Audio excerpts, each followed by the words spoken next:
오늘 말씀은 마가복음 14장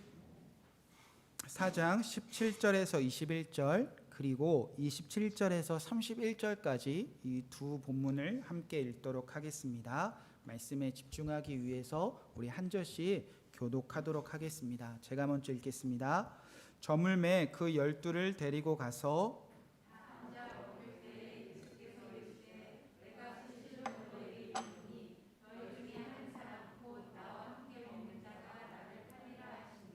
그들이 근심하며 하나씩 나는 아니지요 하고 말하기 시작하니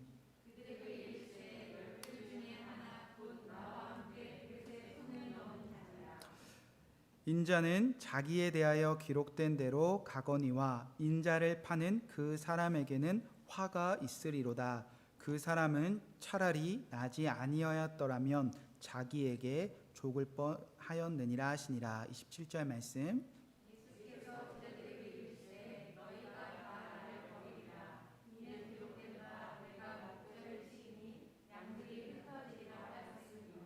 그러나 내가 살아난 후에 너희보다 먼저 갈릴리로 가리라. 도망쳐되 다 버릴지라도 나를 그리라. 예수께서 이르시되 내가 진실로 내게 이르노니 오늘 이 밤 닭이 2번 울기 전에 내가 3번 나를 부인하리라. 다 함께 읽겠습니다. 베드로가 힘있게 말하되 내가 주와 함께 죽을지언정 주를 부인하지 않겠나이다 하고 모든 제자도 이와 같이 말하느니라. 아멘. 하나님의 말씀입니다. 자리에 앉으시기 바랍니다. 오늘은 마가복음 14장 17절에서 21절 또 27절에서 31절 이 두 가지 본문을 통해서 나는 아니지요 라는 말씀 제목 가지고 함께 은혜를 나누고 또 기도하는 시간을 갖도록 하겠습니다. 지난주부터 계속해서 6월절 저녁 식사, 우리에게 잘 알려진 최후의 만찬에 담긴 그 본질의 의미에 대해서 우리가 살펴보고 있습니다. 자, 6월절 저녁 식사는 예수님께서 사랑하는 제자들을 위해서 준비하신 마지막 식사 자리였습니다. 이제 예수님께서 준비하신 말씀대로 제자들이 한 걸음 한 걸음 나아가 예수님과 제자들이 친밀하게 교제하는 마지막 식사의 자리가 시작되었습니다. 이제 예수님이 떡과 포도주를 떼어 주실 때에 이제 제자들은 그 그릇에 함께 손을 넣어 이제 식사를 나누게 될 것입니다. 자, 특별한 것은 이 최후의 만찬이라는 이 중요한 의미를 가진 이 식사라는 사건을 중심에 두고 이 식사 자리에 주님께서 초청하신 제자들의 모습을 하나님께서 예수 그리스도를 통해서 보여주고 계시다는 겁니다. 이 최후의 만찬이라는 사건을 중심으로 제자들은 어떤 모습이었는지 감싸고 있는 구조를 가지고 있다는 겁니다. 자, 이제 이 구조를 통해서 이 두 가지 예수님의 최후의 만찬을 감싸고 있는 이 두 가지 메시지가 이 제자들에게도 또 우리에게도 정확하게 동의가 되어져야 그 중심에 놓여진 최후의 만찬에 예수님이 우리를 초청하신 그 놀라우신 은혜와 사랑에 우리가 아멘 되어질 수 있다는 겁니다. 자, 이 구조를 살펴보면서 우리가 함께 제자들은 어떠했는지 또 우리는 지금 어떤 모습으로 살아가는지 한번 돌이켜 보도록 하겠습니다. 먼저 17절부터 21절을 이 첫 번째 이 사건이 이 최후의 만찬 전에 벌어지고 있습니다. 자, 우리 18절 말씀만 우리 다 함께 읽어보도록 하겠습니다. 자, 시작.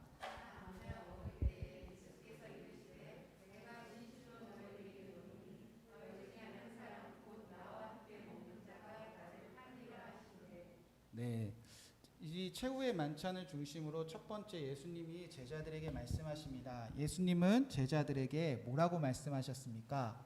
자, 다 앉아서 먹으실 때에 내가 진실로 이르노니 오늘 이 저녁 식사를 함께하는 한 사람이 나를 어떻게 할 것이다? 팔 것이다. 자, 예수님은 제자들에게 이렇게 말씀하셨습니다. 나를 팔리라. 자, 그러자 제자들이 펄쩍 뛰며 이렇게 대답합니다. 자, 그 다음 말씀을 한번 읽어볼까요? 자, 몇 절 말씀이죠? 자, 19절부터 함께 읽겠습니다. 자, 시작. 그들이 근심하여 하나씩 하나씩 나는 아니지요. 자, 제자들은 뭐라고 대답하죠? 나는 아니지요. 예수님께서 이 최후의 만찬의 자를 초청한 사람들 중에 누군가 나를 팔 거야 라고 말씀하시지만 제자들은 한 사람 한 사람 다 나는 아니지요, 나는 아니지요, 그렇게 부정하기 시작했다는 겁니다. 자, 우리는 이 나를 팔리라 라는 사람을 생각하면 딱 한 사람을 떠오릅니다. 누구죠? 가룟 유다. 우리는 이 성경의 결론을 알기 때문에 또 성경의 결론을 통해서 예수님이 지금 가룟 유다 얘기하시는 거구나, 그렇게 쉽게 동의하고 이 가룟 유다에 대해서 이야기한다고 생각하지만 이 구조를 잘 살펴보면 절대 예수님은 가룟 유다만 말씀하시지 않는다는 겁니다. 자, 제자들은 다 나는 아니지요 라고 대답하자 이제 예수님이 어떻게 대답하십니까? 자, 예수님께서는 그 다음에 21절에 보면, 자, 21절 한번 넘겨주시죠. 자, 인자는 자기에 대하여 기록된 대로 가거니와 인자를 파는 사람에게는 화가 있으리로다. 그 사람은 차라리 나지 아니었으면 자기에게 죽을 뻔하였느니라 하시니라. 예수님께서는 그 중에 하나는 화가 있을 것인데 그 화가 너무 커서 자기가 나지 않았으면 좋을 정도로 하나님께서는 이 팔리라라고 지목한 그 한 사람에게 큰 화가 있을 거라고 대답하십니다. 자, 그러면 이 사람들은 누군가? 자, 정말 가룟 유다라고 말하는 건가? 다시 A-를 보면요. 자, 오늘 우리가 또 읽은 27절에서 31절까지의 말씀에 보면 그들의 정체들이 다 드러나기 시작합니다. 한번 말씀을 다시 한번 찾아보도록 하겠습니다. 자, 27절, 28절 말씀입니다. 자, 시작. 예수께서 제자들에게 이르시되 너희가 다 나를 버리리라. 이는 기록된 바 내가 목자를 치리니 양들이 흩어지리라 하였음이라. 28절. 그가 내가 살아난 후에 너희보다 먼저 갈릴리로 가리라. 자, 식사 전에는요 예수님이 한 사람이 나를 팔 거라고 말씀하셨지만 식사 후에는 예수님이 뭐라고 말씀하셨습니까? 다 나를 뭐하리라? 이번에는 버리리라 라고 말씀하십니다. 자, 그러자 그 중에 제자 한 사람이 등장합니다. 바로 누구죠? 베드로가 등장합니다. 자, 베드로가 뭐라고 대답했습니까? 한번 말씀을 살펴보겠습니다. 29절 말씀. 베드로가 여짜오되 다 버릴지라도 나는 그리하지 않겠습니다. 자, 모두가 예수님 다 버려도요 나는 예수님 버리지 않겠습니다. 베드로가 그렇게 손을 두고 당당하게 얘기했다는 겁니다. 그러자 예수님은 오늘 밤 닭이 울기 전에 너는 나를 3번 부인하리라. 그러자 이제는 베드로뿐만 아니라 저 식사 자리에 참여한 모든 제자들이 힘을 주어서 이렇게 대답합니다. 31절 말씀입니다. 다시 한번 읽겠습니다. 자, 시작. 베드로가 힘있게 말하여 이르되 내가 주와 함께 죽을지언정 주를 부인하지 않겠나이다 하고 모든 제자들도 이와 같이 말하니라. 아멘. 자, 그러니까 쉽게 이해하기 편해서 제자들도 이번에도 뭐라고 대답한다는 거죠? 나는 아니죠. 자, 예수님께서 이 최후의 만찬에 초대하시면서 제자들의 모습을 정확하게 보여주셨다는 겁니다. 예수님께서는 누구를 초대했는지 지금 정확하게 말씀하고 싶어 하신다는 겁니다. 이 최후의 만찬을 중심으로 둘러가 있는 메시지의 핵심은 분명합니다. 예수님은 분명히 이 제자들은 나를 팔고 나를 버릴 사람들입니다. 이 한 가지 사실을 분명히 가르쳐 주셨다는 겁니다. 이 한 사람은 가룟 유다가 아니고 이 한 사람은 베드로뿐만이 아니라 이 한 사람은 모든 제자들을 뜻하는 말씀이었다는 겁니다. 아울러 이제 2000년이 지나서 예수님이 우리를 위해서 죽으시고 부활하신 그날을 기념하며 이 성찬에 참여하는 모든 이 땅의 그리스도인에게도 예수님께서는 이 식사로 초대하시기 전에 분명히 말씀하고 싶어 하신다는 겁니다. 이 그릇에 함께 손을 넣는 모든 사람들은 다 나를 팔고 나를 버릴 자다. 예수님은 이 한 가지 메시지를 먼저 전하시고 식사 자리에 초대하셨다는 겁니다. 그러나 모든 제자들은 어떻게 한다는 거죠? 나는 아니지요. 다 그래도 나는 아니지요. 많은 사람들이 이 최후의 만찬에 담긴 의미를 무엇인지 많은 묵상과 고민이 있었습니다. 저희만 고민한 게 아니라 수백 년, 수천 년 동안 예수님께서 이 최후의 만찬을 통해서 정말 우리에게 하고 싶은 말씀이 무엇인가 고민해서 인류가 많이 고민해 왔습니다. 저처럼 설교하기 위해서 일주일 말씀 묵상한 정도가 아니라 아주 1년 정도가 아니라 10년, 100년, 몇백 년을 묵상하면서 최후의 만찬은 우리에게 이런 메시지를 전해주는 거지 미리 고민한 사람들이 있었습니다. 그래서 제가 찾아보니까 몇 가지 위대한 인류의 고백이 있었는데, 첫 번째는 여러분 잘 아시는 천재적인 건축가로 알려진 가우디라는 사람이 있습니다. 이 가우디라는 사람이 성당을 짓기 시작했습니다. 바르셀로나에 있는 유명한 성당이죠. 이 성당이 1882년부터 지어지고 있는데 아직도 완공이 되지 않았다고 합니다. 2020년, 26년 정도가 지나면 완공되어질 거라 예상하고 있는데 아직도 장담할 수 없는 어마어마한 크기의 지금 성당이 지어지고 있습니다. 저 성당에 가보면 순환의 그 파샤트라는 그 종류들이 있는데 그 예수님의 통해서 우리의 탄생과 또 순환과 부활에 관한 그 상징적인 조각물들을 이렇게 조각해 놓았습니다. 그 중에 순환의 파샤트에 보면 최후의 만찬이라는 이 조각물이 있습니다. 잘 보이실지 모르겠는데 이 최후의 만찬에 기록된 이 조각물에 이 사람들은 고민하고 묵상하다 보니까 이런 의미구나라고 조각에 세워 놓았는데 보시다시피 모든 제자들은 지금 예수님을 바라보면서 지금 최후의 만찬의 자리에 서 있습니다. 그런데 이 그림엔 잘 안 보이지만 다른 그림 넘겨주시죠. 지금 제가 화살표로 표시를 했는데요. 저 한 사람만 지금 예수님을 바라보는 것이 아니라 세상을 바라보고 있습니다. 저 한 사람이 누구일까요? 바로 가룟 유다입니다. 그러니까 저 의미가 무엇일까 고민하고 고민하다 보니까 이제 가우디와 그 성당을 설계한 사람들이 이런 의미를 담아냈다는 겁니다.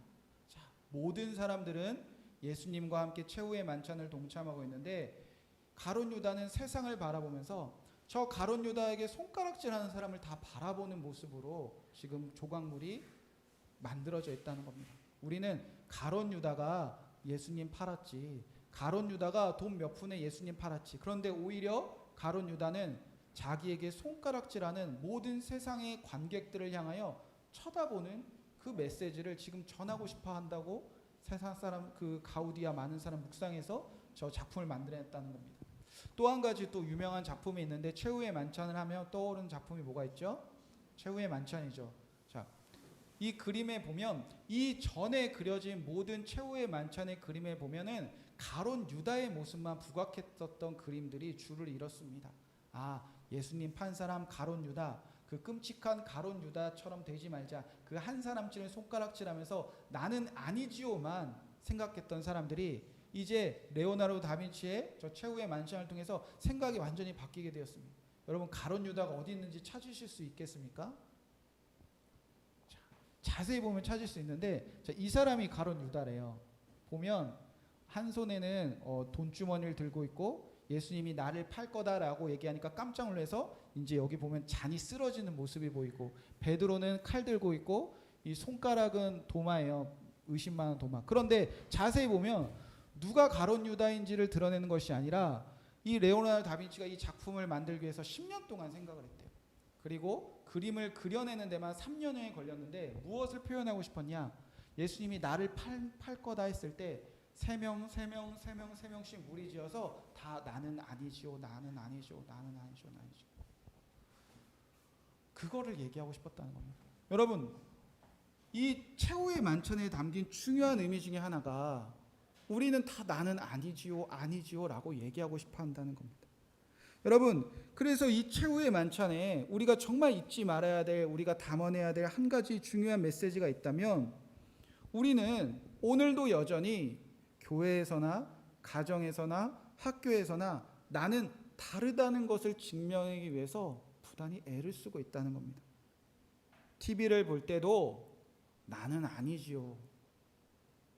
사건, 사고, 끔찍한 범죄 소식을 들을 때 예수님, 나는 저들과 달라요. 그거 증명해내면 좋은 제자인 줄 알고 좋은 제자일 거라 생각하고 있다는 겁니다. 남편들을 보면서 아유, 아내들은 나는 남편과 다르지요. 아내들을 보면서 남편들은 아유, 나는 이 아내와 다르지요. 그거 증명해내면 좋은 제자인 줄 알아요.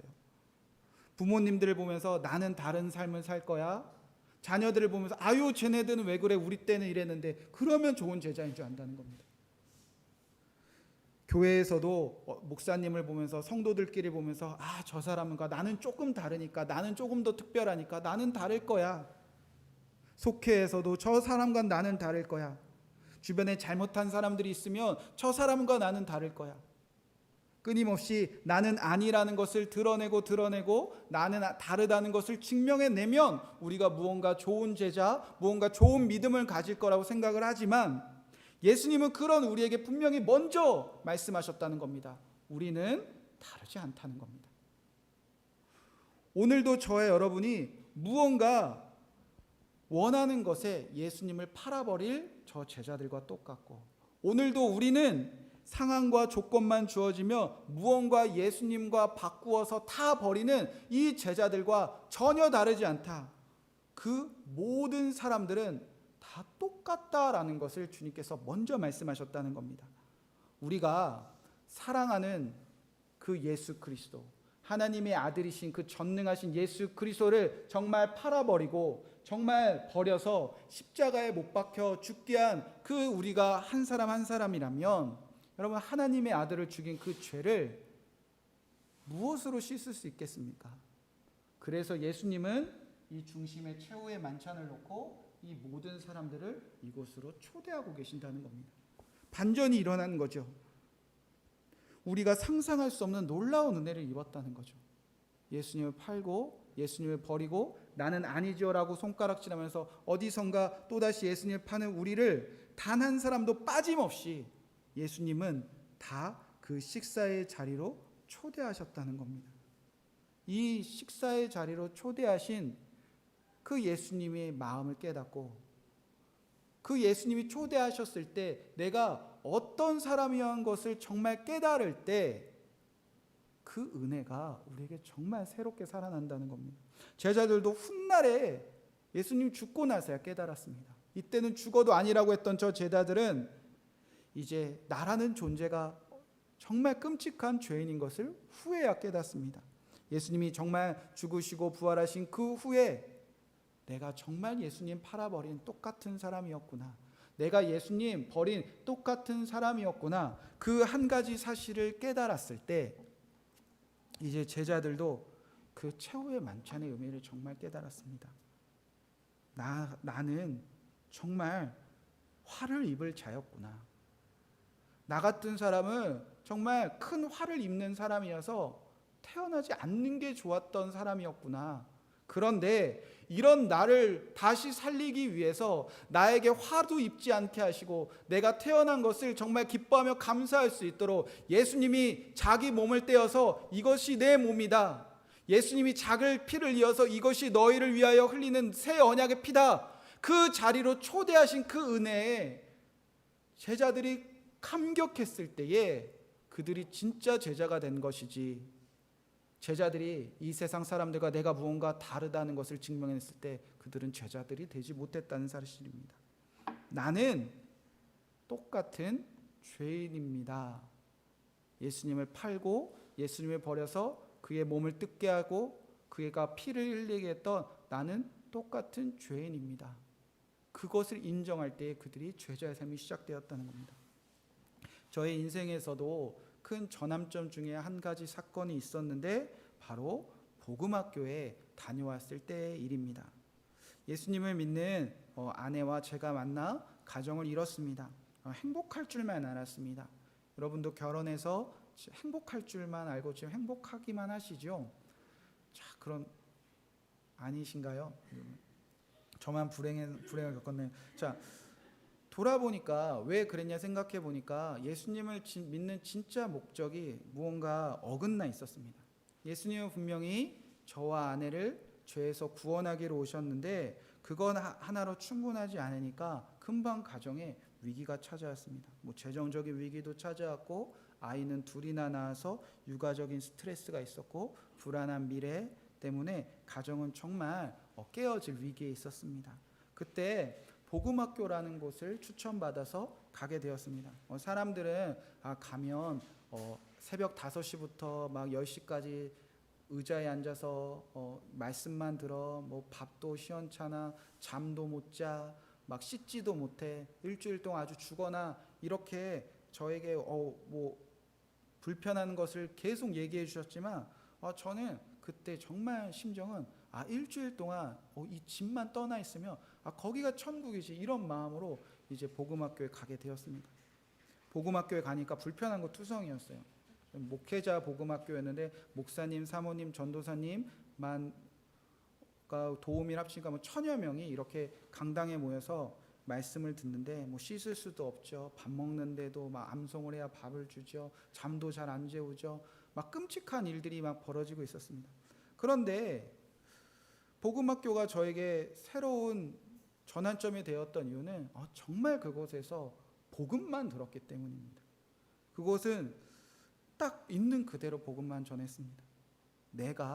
우리가 얼마나 끔찍한 죄인인지, 우리가 존재론적으로 얼마나 끔찍한 죄인인지 그것을 보게 했고요. 두 번째로는 그런 우리를 위해서 예수님이 어떻게 죽으셨는지, 그리고 마지막 예수님이 날 위해서 죽으신 것을 깨닫게 된 사람들은 어떻게 복음을 영화롭게 하고 하나님을 영화롭게 하는 십자가 복인으로 살 것인지.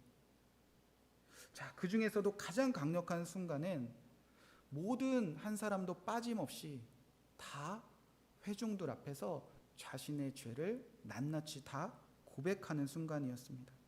처음에는 다들 목사님들이니까, 다들 사모님들이니까, 다들 전도사님들이니까 다들 나는 아니지요 라는 표정으로 다 앉아 계시다가 이게 다 고백해야 재워주니까 이제 한 사람 한 사람씩 나와서 고백을 하기 시작해요. 그때 다들 끔찍한 죄를 털어놓기 시작합니다. 나는 아니지요 했던 사람들이 내가 이런 죄를 저질렀습니다. 나는 음란했습니다. 나는 끔찍한 죄인입니다. 내가 예수님을 팔았습니다. 내가 예수님을 버렸습니다. 그렇게 십자가에 자기가 못 박은 죄인인 것을 다 고백하고 나는 이제 예수님과 함께 죽고 예수님과 다시 살았다는 그 복음을 다 통과해냅니다. 그렇게 그때 이 세상 모든 사람들이 하나도 빠짐없이 다 죄를 고백하고 그 죄를 들을 때 이런 생각이 들었습니다. 다 똑같구나. 정말 다 똑같구나. 교회가 크건 교회가 작건 남자건 여자건 어떤 목회를 하건 다 죄인이구나. 그러면서 그 사람들의 죄를 고백 듣고 저의 죄를 고백하면서 예수님이 안 죽었으면 정말 큰일 났겠다, 이런 생각이 막 들더라고요. 그렇게 모두가 자신의 끔찍한 죄를 고백하고 나는 아니죠 했던 사람들이 죄를 다 고백하고 나서 그때 정말 마지막에 성찬에 동참하는데 여러분, 정말 새 생명을 주시는 그 주님의 사랑이 무엇인지 정말 부어져요. 예수님이 왜 자기 몸을 떼어 주셔야 되는지, 예수님이 왜 피를 흘려야 되는지, 여기에는 1000명이 모였지만 온 인류를 위해서 예수님이 죽으시지 않았다면 이 사람들 다 화를 입고 이 사람들 다 태어나지 않았으면 좋았던 사람들이었는데 이들을 위해서 죽으신 예수님의 사랑이 정말 깨달아지더라고요. 자, 그리고 나서 그 감격을 가지고 제가 이제 어디로 돌아가죠? 집으로 돌아가야 됐습니다. 근데 집에 가는 게 기쁘기도 하는데 집으로 가는 게 이제 두렵기 시작했습니다. 이유가 뭘까요? 집에는 여전히 나는 아니지요 라고 저를 죽일 듯이 째려보는 죄인이 아직 남아있는 거예요. 그래서 저의 이제 복음이 이제 살려고 이제 왔는데 또 뭐 아내는 변하지 않는 거예요. 그래서 아내가 나랑 같이 살고 싶으면 뭐 목사를 그만두던 아니면 너가 목회하던 우리 뭐 찢어지자 막 이런 막 끔찍한 얘기를 쏟아낼 때 그럼 당신도 복음학교 다녀오라고, 당신도 복음 앞에서 섰으면 좋겠다고, 갔다 와서 정말 다 마음이 변하지 않으면 그때 내가 목회를 그만두던 뭐 우리가 나가던 그때 우리가 결정하자.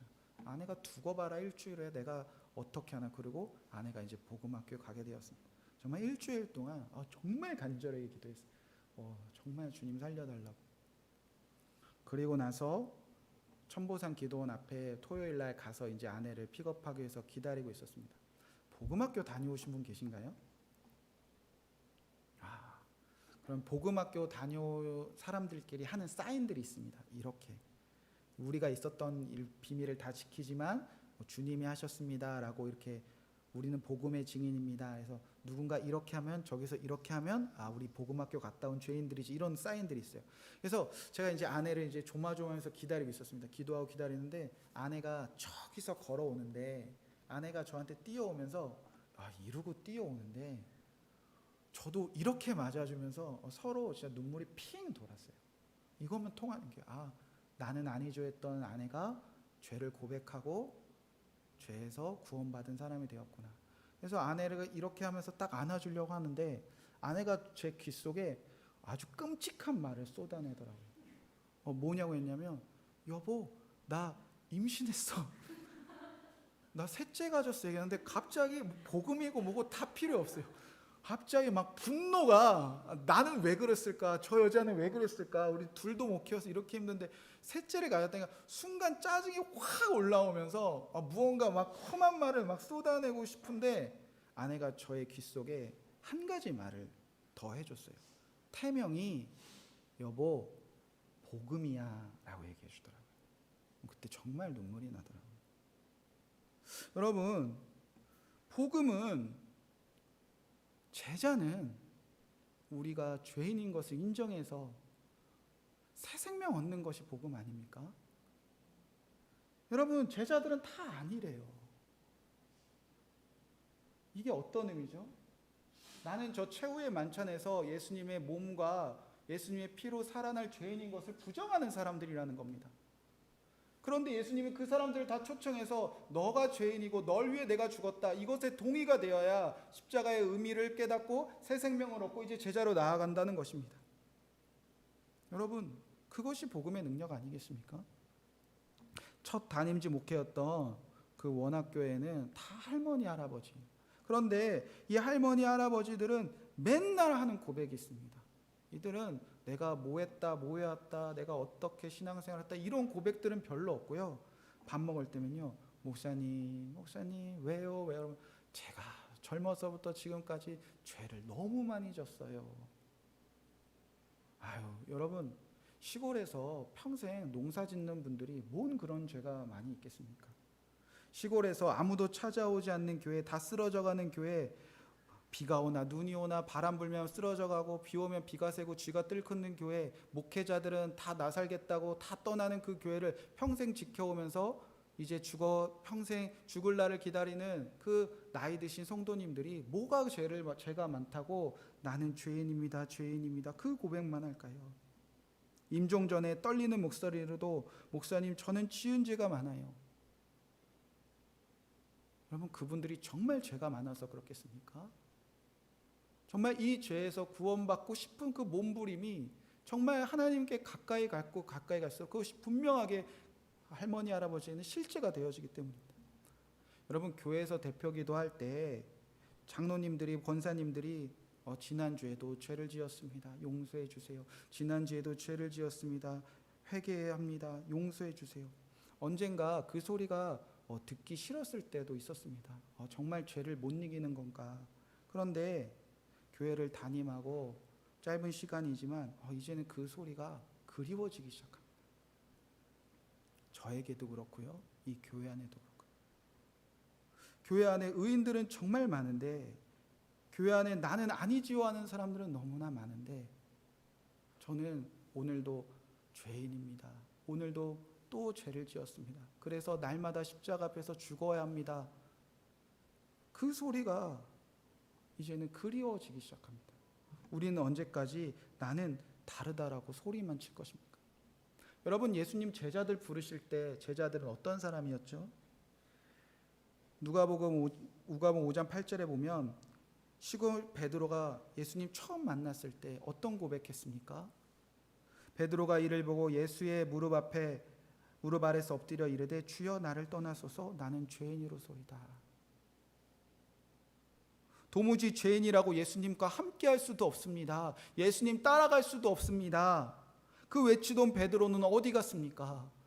이제 예수님과 식사하는 그 자리에서 나는 죄인입니다라고 고백하는 그 베드로는 이제 어디 갔냔 말입니까?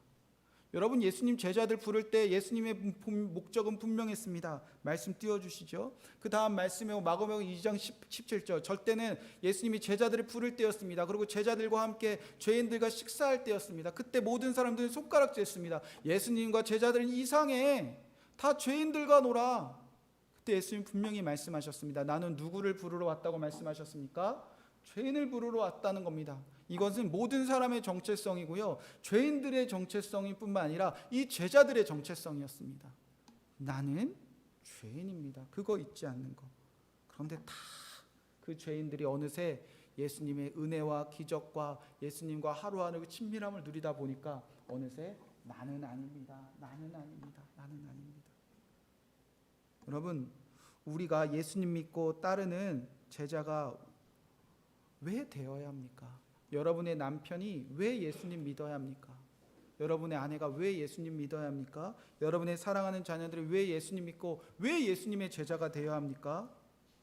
여러분, 예수님이 이 땅에 정말 왜 오셨죠? 우리를 죄에서 구원하기 위해 오셨습니다. 다 예수님 팔고 예수님 버릴 자들을 구원하셔서 하나님과 화목하게 하셔서 이 땅에서도 하나님의 나라를 누리며 죽어서도 하나님의 나라를 누리는 그 자리로 우리를 초대하기 위해서 주님께서 우리를 오셨습니다. 그런데 우리는 예수님이 이 땅에 오신 목적과 너무나 다른 목적으로 예수님 바라볼 때가 많다는 겁니다. 가룟 유다처럼, 베드로처럼, 그리고 모든 사람들처럼 예수님을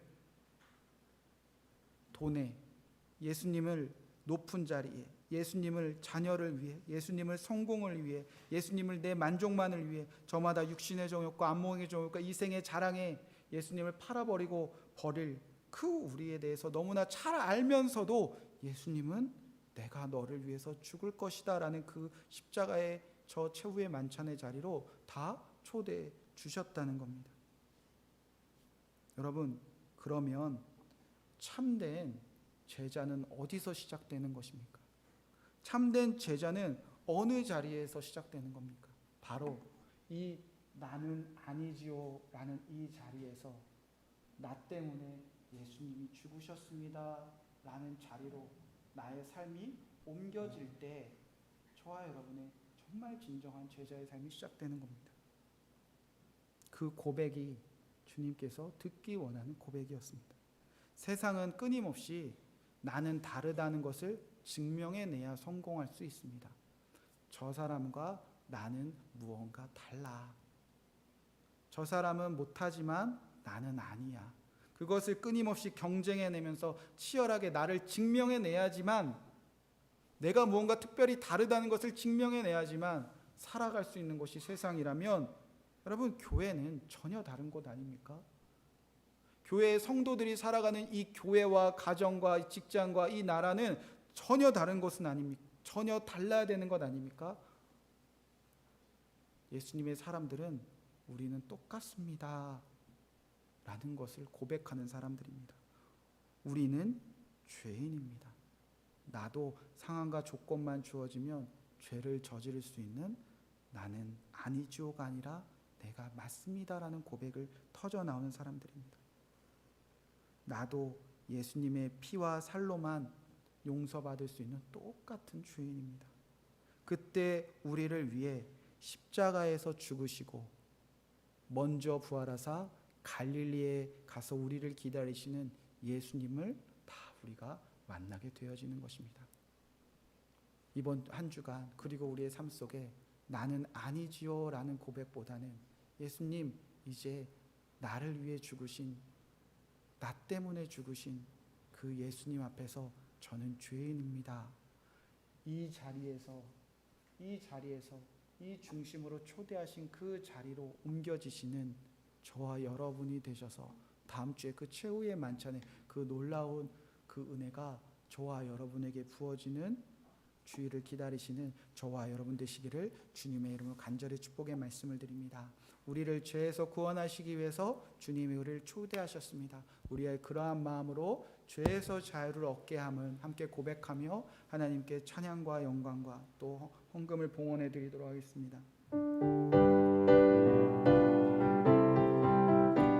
우리 박수 치며 찬양하겠습니다. 죄에서 자유를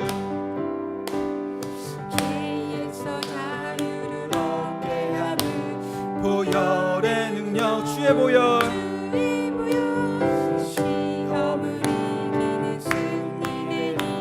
참 놀라. 다시 한번 죄에서 자유를 얻게 함은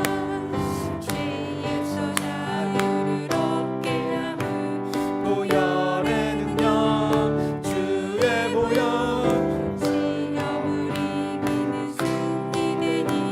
참 놀라운 능력이로다. 주의 보혈